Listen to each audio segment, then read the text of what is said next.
Sa tanong na diploma o diskarte, parehas mali. Number one, pag pinili mo yung diploma, pinili mo yung papel. Sa usaping diploma kasi, ang goal mo makakuha ng diploma, ng certification. Wala kang paki sa natutunan mo kung tutusin. Diploma ang habol mo eh. Mali ang option na diploma. Hindi mo option ng diploma. Ang option mo dapat na pinipili, yung kaalaman. Yung kaalaman sa pinag-aralan mo, wala kang paki dapat sa diploma. Parang yung pag-aaral ko sa UP. Graduate ako ng UP. Ang goal ko, matutunan yung software engineering ng 1 taon. Wala akong paki sa diploma. Kaya hindi ko kinuha yung diploma. Pero graduate ako. May picture ako eh. Graduate talaga ako ng UP. Pero wala akong diploma. Pero may picture ako na graduate ako. Hindi ko nakuha yung benepisyo ng diploma, pero nasa pagkatao ko yung kaalaman ng software engineering. Sa option naman na diskarte, mali rin ang option na diskarte. Alam niyo kung bakit? Pag sinabi mong dumidiskarte ka, ibig sabihin, hindi ka magaling sa bagay na yun. Dumidiskarte ka eh. Ibig sabihin, hindi yun yung para sa'yo. Bakit ka dumidiskarte sa isang bagay? Halimbawa, wala kang pera. Ngayon, didiskarte ka. Anong gagawin mo? Sabihin natin mag-buy and sell ka ng kotse. Dumidiskarte ka mag-buy and sell ng kotse kasi hindi ka naman talaga magaling mag-buy and sell ng kotse. Dumidiskarte ka lang para magkapera. Mali na naman ang option ng diskarte. Hindi ka dapat dumiskarte kung ang ginagawa mong bagay magaling ka doon. Kung core gift mo yan, hindi mo sasabihin na dumidiskarte lang ako dito eh. Sabihin natin magaling ka kumanta. Kung magaling ka kumanta, sasabihin mo ba na dumidiskarte ako sa mga gig kasi para magkapera? Hindi mo sasabihin yun. Dahil magaling ka kumanta, alam mo na doon ka asenso, kaya pinag-iigihan mo doon. Hindi ka dumidiskarte. Nilulupitan mo. Magkaiba yun. Pag sinabi kasing diskarte, so-so na eh. Madiskarte akong tao. O kaya ka madiskarte, ang resulta mo, kaya ganyan ang buhay mo. Middle ka lang. Bakit? Panay ka diskarte. Panay ka tira sa mga bagay na magpapasok ng pera kasi dumidiskarte ka lang para magkapera. Dinidiskartehan mo yung buhay. Hindi ka didiskarte. Lulupitan mo, gagalingan mo. Sa option na diskarte, ginagawa mo yung bagay na hindi para sa'yo just to survive. Para makadiskarte lang. Mali na naman yung option. Kaya wala kang pipiliin sa diploma o diskarte. Hindi mo dapat pinagpipilian yung dalawang bagay na mali na yon. Hindi mo pipiliin ang diploma. Walang halaga ang diploma. Kung yung karunungan ang nineglect mo. Hindi mo pipiliin yung diskarte dahil walang kwenta rin yung diskarte. Kung ang dinidiskartehan mo yung bagay na hindi ka magaling doon, wala kang papupuntahan sa bagay na yon. Kahit anong diskarte mo dyan, kung hindi yan ang core gift mo, hindi ka dyan mamamayagpag. Kaya hindi ka didiskarte sa buhay. Hahanap ka ng paraan para mahanap mo kung saan ka magaling at ibubuhos mo lahat-lahat ng alam mo, oras mo, talento mo sa bagay na yon kasi doon ka nga magaling. Sooner or later, yun ang magpapasok ng asenso sa'yo. Pero sa diskarte, kahit anong gawin mo dyan, naglupitan mo, kung dinidiskartehan mo lang yan, dahil hindi ka talaga naman talaga mahusay dyan, dinidiskartehan mo lang, walang mangyayari sa'yo. Tigilan mo na yan, dinidiskartehan mo na yan. Hindi yan ang dapat mong pag-ubusan ng panahon. Dapat doon ka sa bagay na magaling ka. Hindi mo didiskartehan yun. Naintindihan nyo ba? Kaya hindi ako nakisama dyan sa bandwagon na tanong na diploma o diskarte. In the first place, parehas mali ang option. Hindi option ng diploma. Yung kaalaman na dulot ng diploma, yun ang piliin. Hindi goalin na makagraduate. Ang punto kasi ngayon ng mga paaralan, basta makagraduate eh. Ang goal ng estudyante, makuha yung diploma. Ang goal ng estudyante, makagraduate. Mali. Ang goal ng estudyante, matuto. Hindi makagraduate. Kahit di ka graduate, basta natuto ka, yun ang mas mahalaga. Noong nag-aaral pa ako sa TUP, Manila, pag recess at lunch, nasa library ako. Nagbabasa ako ng libro ng Toyota, Honda, nung specific ng kotse kung paano i-repair yung Honda Civic. May libro kasi ang Honda nun eh. At ang Toyota kung paano i-repair. Page by page, may chassis schematic yung kotse ng Toyota sa ng Honda. Yun ang lagi kong binabasa sa library. Pag-graduate ko ng TUP Manila, buo na yung pangarap ko na bubuo ako ng kotse ng Pilipinas. Nasa akin na yung pangarap na yun. Yung kaalaman, bit-bit ko na. Ang wala lang ako, pera. Hindi pa tapos ako sa pangarap na yun.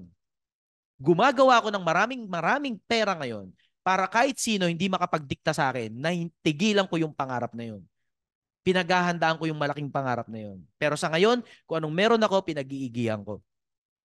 Wala akong paki sa diploma. Sa diskarte, ang diskarte ko nun, mag-apply sa mga call center. Yung diskarte. Lintik, di talaga akong marunong mag-English eh. Sa tanong pa lang na, tell me about yourself. Yun ang diskarte ko nun eh. Wala akong pera, hindi ako graduate, 3-year course yung pinag-graduatean ko, pasok ako sa call center. Didiskartehan ko yung call center. Kaso sa tanong na, tell me about yourself pa lang, hindi nagagana yung diskarte ko. Sa unang sentence ko pa lang, bagsak agad eh. Reject. Ang sasabihin na lang sa akin yung interviewer, thank you very much, Mr. Arvin Urubia. Tatawanan na lang po namin kayo. Tatawagan na lang po namin kayo. Yung joke ko nun eh. May mga kasabay ako nag-a-apply. Oh, pre, ano sabi sa'yo? Ayun, pre, yun na naman. Tatawanan na lang daw nila ako. Tatawagan na lang daw nila ako. Yun na lagi. Ibig sabihin nun, bagsak ka. Pag sinabing tatawagan ka na lang nila, bagsak ka nun.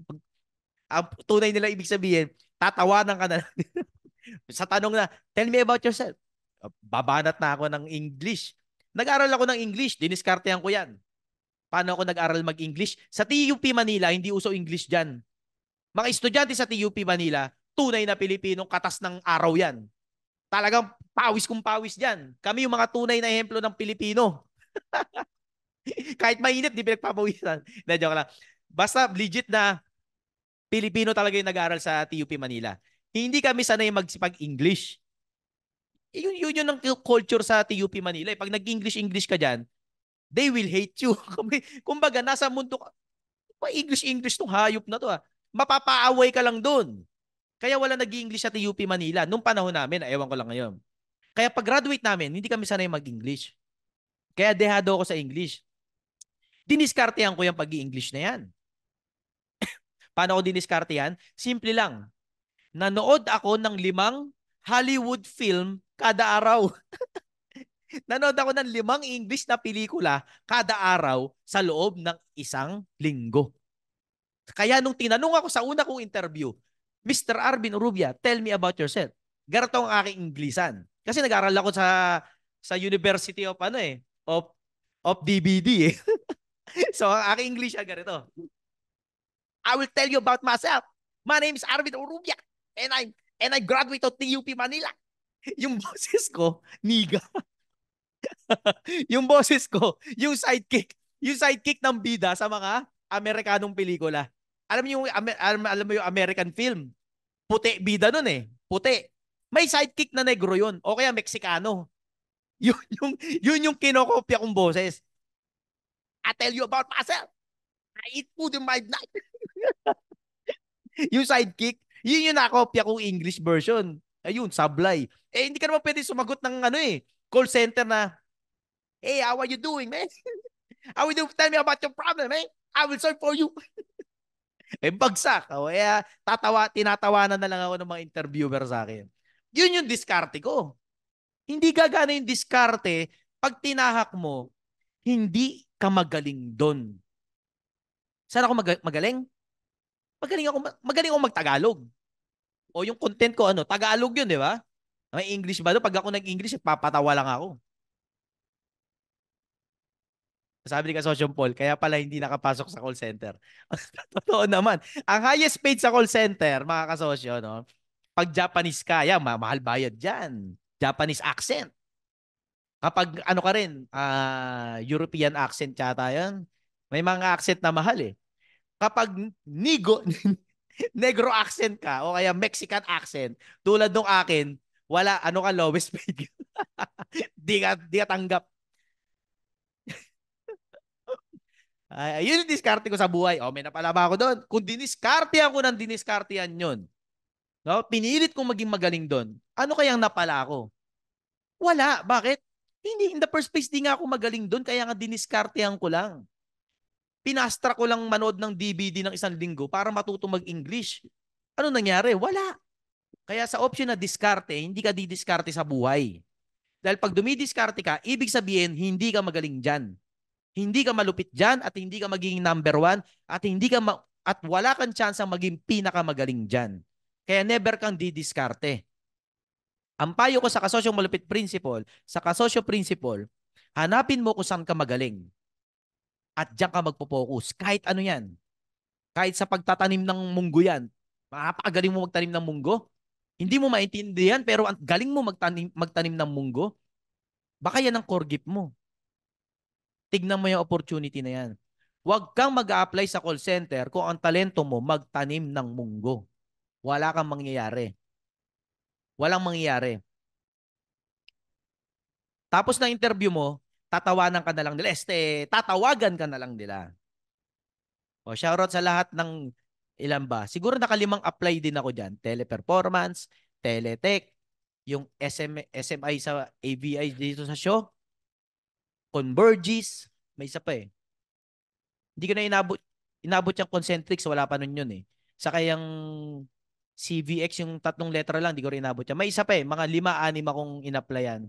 Pati yung mga low life na call center, diniskartehan ko yan, di pa rin ako natanggap. Dito sa may gate 3, gate 5, sa may Pamagallanes, meron dyan na lintik talaga yan eh. Di ba? Nag-apply ka sa call center. Aabangan ng mga hinayupak sa labas yung mga unang mga tatawanan, unang pa reject. Paglabas mo doon sa interviewhan, malungkot ang mukha mo, may nag-aabang sa labas. Alam nilang bagsak ka. Sasabihan ka nun, pre, reject ka, bagsak ka, sama ka sa akin. Doon sa may doon sa may Magallanes, may tumatanggap doon. Hindi kailangan magaling ka mag-English. Sama ka sa akin, sama sa akin. Talaga? Oo, meron doon. O sige. Diskartehan ko yan. O, sakto pre, may van. May van pa yun eh. May van, may service. Ngayon maghihintay pa ng ibang bagsak yun. Sama-sama, isang van kayo ng mga bagsak doon. Tapos dadaling kayo doon sa isang kumpanya. Low life na call center yun, hindi sikat. Doon kayo interviewin. Ngayon, pagdating doon, bagsak ka ulit. Bakit? Kasi nga hindi ka magaling talaga mag-English eh. Ganoon na naman yung sagutan ko eh. My name is Arvin Urubia. How can I help? I graduated TUP Manila 98. Di bagsak ka na naman. Yung pala tong lintik na nag-aabang doon sa labas, may referral fee sa'yo. Kada ilang taong dinala nila doon sa bagong kumpanya, may 500 pesos sila. Matanggap yun o hindi. So pinagkakakitaan pala nung hayop na yun. So nakailang ganun ako, no? So napigure out ko na lang yung negosyo nung hayop na yun nung suko na ako. Yon ang resulta ng diskarte. Ikaw pa mabubudol o ma-scam kasi nga di-diskartehan mo lang yung buhay mo. Sabi ko sa Sir Jerome, nakailang apply ako dati sa call center eh. Mahigit 15 companies bago ako na-hire sa unang interview. Oh, gumaling na si Kasosyong Jerome, no? Kasi 15 na eh. Yung pala, ito po. Di yun na nga. Dito sa Magallanes, kakaganon sa akin nung scammer na yung hayop na yun. Huling dinala sa akin, naawa na siguro. Sabi niya, pre, bagsak ka na naman. Bagsak ka na naman, pre. Kasi umiikot yun ng mga call center. Paikot-ikot yun. Teletech, Convergys. Paikot-ikot yung hayop na tao na yun eh. Kaya kilala niya na yung mukha ko, di ako napasa eh. Pre, ito pre, tulungan kita. Dadaling kita doon sa exact na yung name eh, parang Excel Power, ganun eh. Excel Excel language, ganun. Doon, tuturuan ka ng 2 linggo paano mag-English. Doon ako dinala. Sabi ko, pre, may silbi ka rin pala, no? May silbi ka rin pala, hayop ka. Ilang beses mo ako in-scam. Excelation! Excelation! Yun. Excelation! Apunta ako dyan. Ito, may kwento ako malupit dyan. Dumidiskarte ako sa buhay eh. Ito yung putong dumidiskarte ako magkapera. Call center ang pag-asa ko. Ito na, Excelation, no? Apply ako doon. May 2 classroom doon. Isa nagtuturo Amerikano, isa nagtuturo Pilipino. Ang magaling magturo, yung Pilipino. Yung Amerikano, hindi nagtuturo. Di napunta ako dito sa klase ng Pilipino, yung magaling magturo. Day 1. Ano yun 2 weeks training, day 1. Di turo siya. Ang unang tinuro, paano bigkasin ang TH. TH, yun lang. TH, day one. Natuto ko eh. Day one, sabi ko, nasa tamang teacher lang pala para matuto eh. Tinuruan ako paano bigkasin ang TH. Mali pala yung da. The mountain. Mali yan, hindi da. Mali. Dapat the. Ah, tama, di ba? The. Day one, natuto ko. Ayos to ah. Papasa na ako nito. The. Eh, ang TH ko nung dati, the American company. Da. Mali. Mali yun. Hindi da. Dapat the. Thursday. Hindi, may tama, may mali, di ba? Thursday. Thank you. Yan, tama yun. Eh, di day one, tuto na ako. Sabi ko, in 2 weeks, makakadiskarte na ako, makakapasok na ako sa call center. Aba, nung day 2, may lintik na nangyari. Etong Pilipinong instructor, no? Kasi call center yan eh. Dami mong classmate na chicks dyan eh. Etong Pilipino kong instructor, putik lahat ng gwapo, linipat dun sa Amerikanong teacher. Eh, syempre, pogi tayo eh. Nalipat ako dun sa Amerikano. Pero sabi ko, okay lang to. Mas matututo ako sa Amerikano kasi Amerikano to eh. Ayos. Linipat talaga. Lahat talaga eh, matik eh. Okay, class, sabi niya. Lahat ng tatawagin ko sa kabilang klase. Ang may-ari yung Amerikano eh, nung Excel Asia eh. O ang hinala ko dun yung Amerikanong hayop na yon, eh mahirap na Amerikano, nagturo na lang na call center eh. Tingin ko ganun eh. Nung linipat kami, lahat kami, pogi. Sabi niya, pre, ano ba't kaya tayo linipat nung, ni ano? Yung pala, hindi bakla eh. Gusto niya lahat ng chicks sa kanya. Kasi yung daming chicks dun sa classmate namin eh. Call center eh. Nandiyan ba yung misis ko? Wala naman, ano? Buti, di na, wala sa loob. Di, tama yung ano namin. Ni sir eh, no? Ayos sana siya magturo, pero wala. Tanggal na. Nandito si Mami. Ay, nandiyan pala. Nandiyan pala yung misis ko. Nandiyan pala yung misis ko. Hindi pa tayo kasal nun. Dumidiskarte pa ako sa buhay nun. Hindi pa tayo kasal nun. Eh, hindi, call center talaga eh. Talagang mga chika bebe talaga dyan eh. Dilipat na kami doon sa teacher, Amerikano. 2 weeks, no? Doon ako minalas. Yung Amerikano, hindi nagtuturo. Walang tinuro kahit isang araw. So, ang natutunan ko lang dyan sa Excel-Asia, yung the. Yun lang talaga, kaya hindi ko makalimutan yung the na lintik na yun, day one eh. Pero kung nabot akong 2 weeks doon, ang galing ko siguro mag-English. Malamang natanggap ako sa call center. Kasi tanggap lahat ng graduate eh. Oo, hanapan kanila, tama. Eh yung Amerikanong instructor, hindi talaga nagturo. Sabi ko, wala na talagang pag-asa to. Hindi sa akin to hanip na to. Pero baon ko yung the. Yung the talaga. Tama ako dun eh. The mountain. Thank you. Tama. Hindi thank you, mali yun. Thank you. Hindi ka marunong mag-English nun. Dapat, thank you. Kaya yan, day one na TH na yan, yan lang ang kayamanan ko sa English. Yan, pagyayaman ko, tama ako dyan. Tama ako dyan. Eh, wala eh. Nakalipat ako sa kabilang klase dahil sa swapang na teacher namin eh. O, yun ang sagot ko sa diploma o diskarte. Hindi ka didiskarte sa buhay. Magiging malupit ka sa bagay na magaling ka. At hindi diploma ang goal. Yung kaalaman ang mahalaga kesa diploma. Mag-aral kayo sa paaralan para sa kaalaman, hindi para sa diploma. Nag-aral ako sa UP, wala akong diploma. Hindi ako nagsisinungaling, may picture ako. Pero sa kasamaang palad, mas mahalaga ang diploma kaysa sa picture kung graduate ako sa UP. Eh yung diploma kaya pa recto yan. Yung picture hindi. Sabihin Photoshop? Hindi. Ako mismo kasama ko nanay ko, graduate talaga ako sa UP. Pero hindi recognize. So gumana ang plano ko na hindi matanggap sa call center. Hindi, gumana ang plano ko na hindi ko maging fallback yung diploma ng UP. Safe ka eh. Graduate ka ng UP. Pag nalugi ka sa negosyo, matik mag-empleyado ka eh. Yun ang ginawa ko. Ang huli kong testing ng diploma ng UP, nag-apply ako sa inventor kasi ako, 'di ba? Inventor ako talaga. Nag-apply ako sa Pillbox. Yan, itong huli kong hindi, yung call center, sabi ko, Hindi para sa akin to call center. Tama na sa the. Okay na yung the. Nag-apply ako sa PhilBox. Sa PhilBox, ginabang ko na graduate ako sa UP.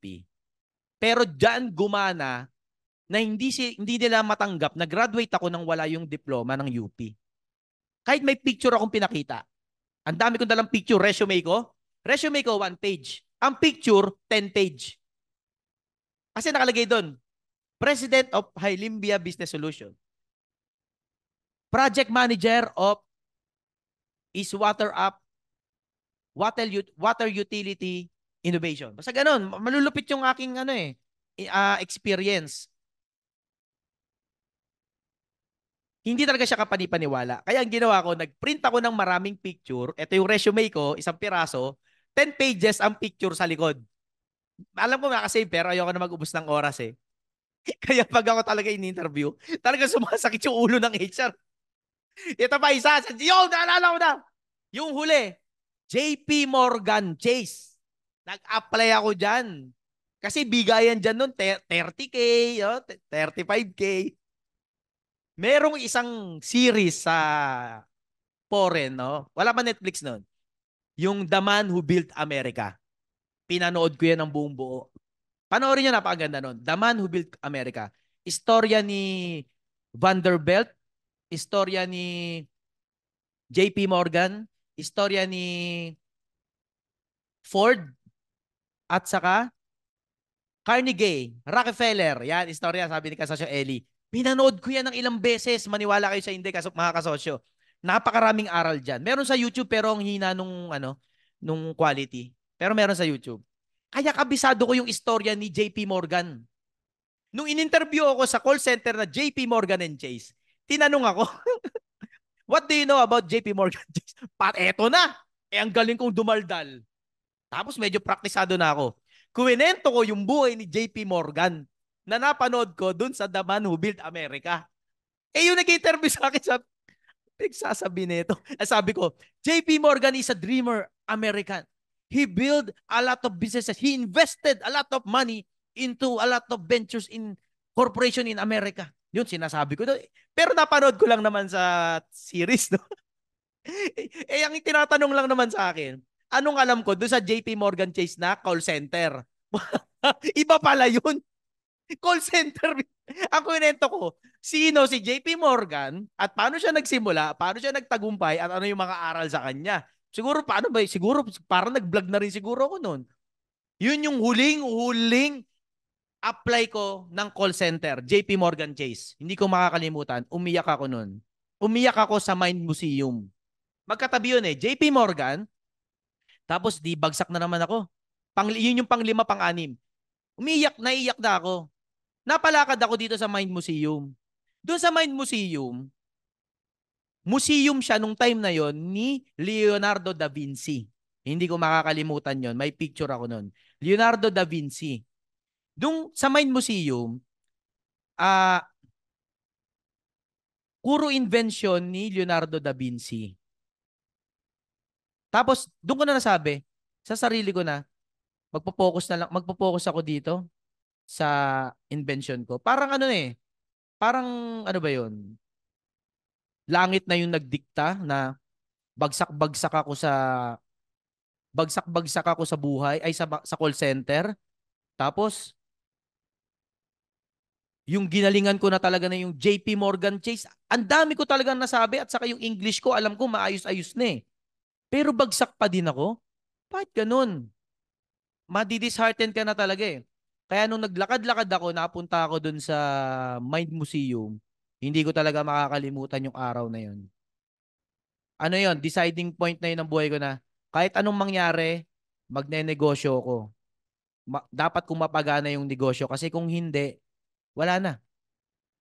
Wala akong kababagsakang maayos. Is either mapagana ko to o hindi. Kailangan ko mag-focus sa gusto kong gawin, mag-imbento, magnegosyo, mag mag-business, all about business, kahit ano, basta tungkol negosyo, yan ang landas ko. Tapos si Leonardo da Vinci nga, inventor.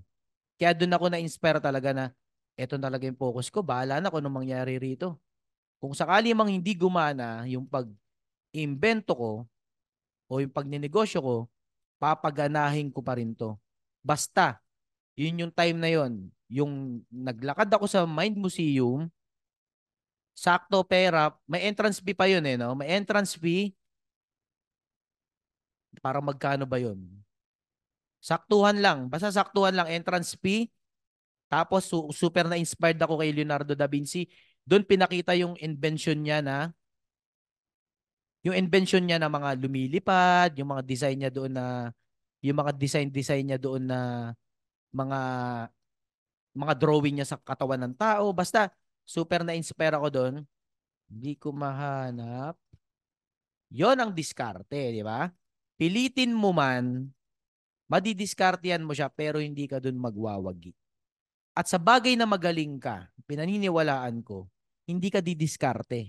Kasi magaling ka nga doon eh. Make sense ba yung paliwanag ko, mga kasosyo? Kaya hindi ko linalabas yung video na patungkol sa diploma o diskarte, no? Kaya yung personal kong opinion ha. Kasi yung mismong pagpipilian na diploma or diskarte, wala akong pipiliin. Mali yung option. Mali yung binibigay nating option sa pagpipilian. Gaya ng lagi ko sinasabi, nasa tanong ang sagot. Pag mali ang tanong, hindi mo makukuha ang tamang sagot. Mali ang tinanong, diploma, diskarte. Eh mali yung tanong, hindi mo makukuha yung tamang sagot. Kaya mag-aaway at mag-aaway talaga kahit sumagot ng diploma o diskarte. Walang magwawagi kasi mali ang tanong. Yun ang aking personal na pinaniniwalaan sa tanong na diploma o diskarte. Mga kasosyo, nahanap ko na yung picture ko sa Mind Museum. Tingnan yung itsura ko nung ligwak-ligwak ako sa call center. Oh. Oh, tingnan nyo naman, oh, nakapang-apply talaga, oh. Oh, ha? Nakapang-apply, oh. O galing pa yata sa iyak yung mata ko, oh. Oh, The Genius, The Mind Museum, si Da Vinci, Leonardo da Vinci. Tama si Leonardo da Vinci nga. Oh, nakapang-apply, oh. Oh, ha? Oh, JP Morgan in-applyan yan. JP Morgan yan. Hindi ko makakalimutan yung picture na yan sa Mind Museum. Lakad lang kasi from JP Morgan to Mind Museum. O yan, o. Magapay mata ko, oh. Naiyak talaga ako. Sabi ko, ano ba yan? Ginalingan ko na. Praktisado ako sa sagot ko. 30 minutes yata ako naglitanya about sa buhay ni JP Morgan. Bagsak pa din. Anong mali sa pagkatao ko? Tignan niyo magayong mata, oh. Kawawa naman. Yun lang mga kasosyo, istoryahe ko dyan.